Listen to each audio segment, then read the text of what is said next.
Et pour le groupe La France Insoumise, la parole est à Monsieur Clouet.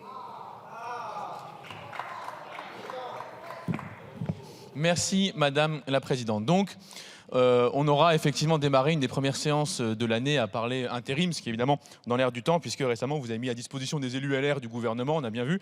Donc ça se fait beaucoup ces derniers temps. Mais donc, notre collègue nous a expliqué qu'il fallait être inventif et courageux. Donc, on n'a pas forcément les mêmes définitions, parce que cette inventivité consiste ici à prendre des ouvrières et ouvriers chômeurs de longue durée pour leur faire signer des sous-contrats d'intérim et mettre à disposition d'entreprises pendant plusieurs années, sur la durée du contrat en tant que tel, et plusieurs missions successives. Mais vous énervez pas, il reste encore de la place pour des interventions.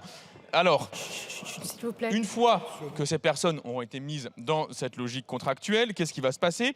Eh bien, il va se passer qu'elles travailleront sur des postes à côté de collègues qui n'auront pas les mêmes droits qu'elles et que eux. Les droits de ces collègues, ce sera d'abord, on l'a dit, l'accès au CSE, c'est-à-dire l'accès à des biens ou à des soutiens socio-culturels dont ils seront privés. Ça veut dire qu'en faisant le même boulot, on n'aura pas les mêmes avantages dans l'entreprise. Ça signifie aussi que le droit, par exemple, qui peut relever des congés, qui peut relever de la protection des postes, des choses qui se jouent au niveau des accords de branche, ne seront pas appliqués à ces salariés. Ce qui signifie donc qu'une entreprise a désormais un moyen de s'affranchir de son accord de branche. C'est la continuation générale de l'inversion de la hiérarchie des normes qui s'est entamée depuis la loi El Khomri.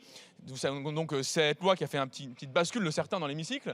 Et on en voit ici les effets, c'est-à-dire cette obsession finalement pour retirer la protection de la branche au profit d'une protection d'entreprise qui est apparemment trop élevée, puisqu'on retire même la protection contractuelle. Et enfin, vous retirez et intéressement et participation, c'est-à-dire ce que vous nous vendiez comme étant la manière d'augmenter les salaires et d'augmenter les revenus.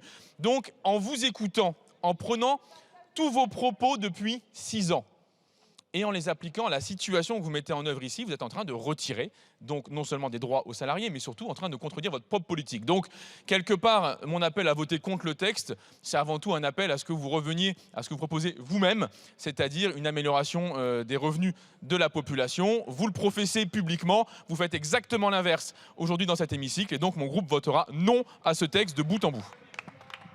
Je vous remercie. Il n'y a pas d'autres demandes de prise de parole. Nous allons donc procéder au scrutin public sur l'ensemble de la